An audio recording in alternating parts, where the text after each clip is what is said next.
Well, hey everybody, it's Colin Mattoon. I'm the Ministry Director for Good News Clubs of Southern Nevada, and I'm here with Vicki Hall, our Ministry Coach. We're glad to be with you today for Coach's Corner as we kick off our second unit of the year. We are starting our unit, God, the One Who Knows My Heart. And so as we jump into this, our first lesson, if you've looked at it already, you know it's from 1 Samuel chapter 8. And Vicki, walk us through it. What should we know? Where do we start? Well, the first thing you want to start with is that gray box there for the introduction, because it does give you a little bit of background about what's going on here. We're going to be talking about David, but we want to know what situation he was living in. And he was born when Saul, most likely they say when Saul was king. And they had forgotten, the people had forgotten that they were to be different from the people around them, and they wanted to be like the other people. And so their very existence was to be set apart, to be different. And that's how God has called us, to be set apart where we are. So go through that, read that, then it gives us some concepts that they're going to be teaching on. And one is the sovereignty of God, that God is in control of everything. No matter what it looks like going on around you, you can know God's in control. And that God's word shows us how to live our life, and that God's word also changes our heart.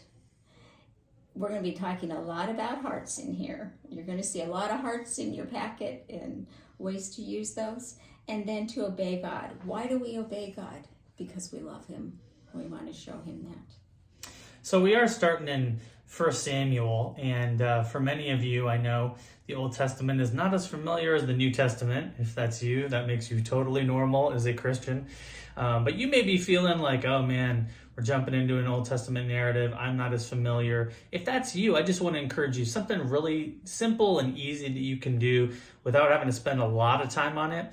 You can pull out one of your study Bibles. Some great study Bibles are the ESV Study Bible, the CSB, Christian Standard Bible Study Bible.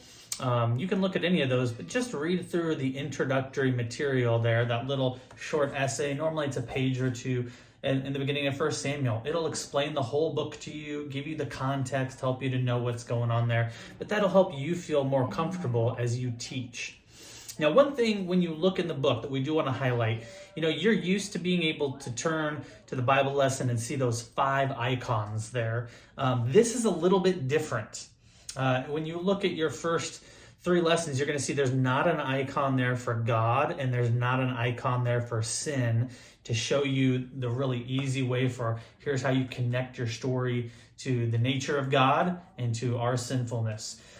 What you will find is when you read that first icon, which is the gospel, the solution icon, included in that is a little bit about sin and a little bit about the nature of God. And so for you, as you're thinking through how do I teach and how do I connect this lesson, this Bible lesson, to sin and to the nature of God, you do it through that icon. It's the solution icon. And you can flesh that out a little bit. You can go a little more in depth in trying to make that tight link between the story and the kids and their life today. But I just want to point you to that. Make sure you look carefully at that first icon. And from that, you'll be able to pull out the nature of God and sin through that.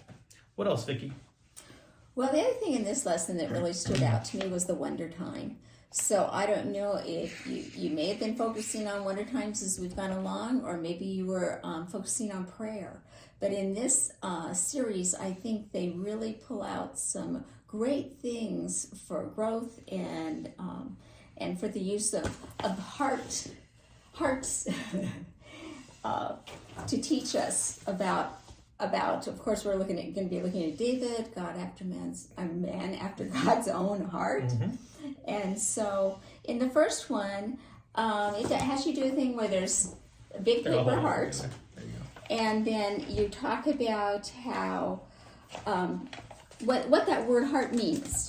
There's our heart that beats and keeps our blood flowing, but we also have a spiritual heart.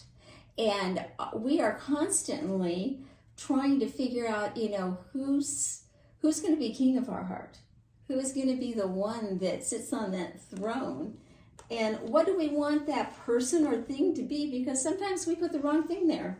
Whether it's things that are going on in our life. For kids, it might be sports, or it might be friends, or different kinds of things like that. So we want to teach them that when they know Jesus, Jesus wants to be the king of our heart. But as you're looking at that and you're saying, well, what kind of things do you want this king in your heart to have?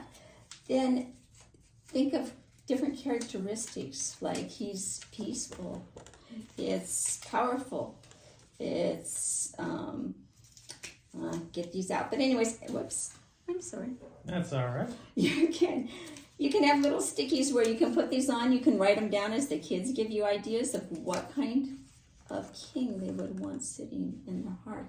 And then we can talk about how God is the one who has these good characteristics, the ones we've thought of, and way, way, way more characteristics, so that he is the best one to have in the center of our heart. It's got a lot of good ideas and details in there if you want to go in it and look at that wonder time. I would encourage you to really incorporate that into this lesson.